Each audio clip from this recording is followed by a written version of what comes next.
hikmet her kelimendedir. Ben senin yolunda bir zerreyim, biriz ya Ali, ya Ali.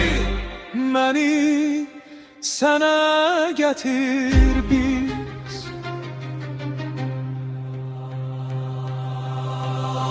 Rüşvefi həqdə olan hər hikmətin mənasıdır.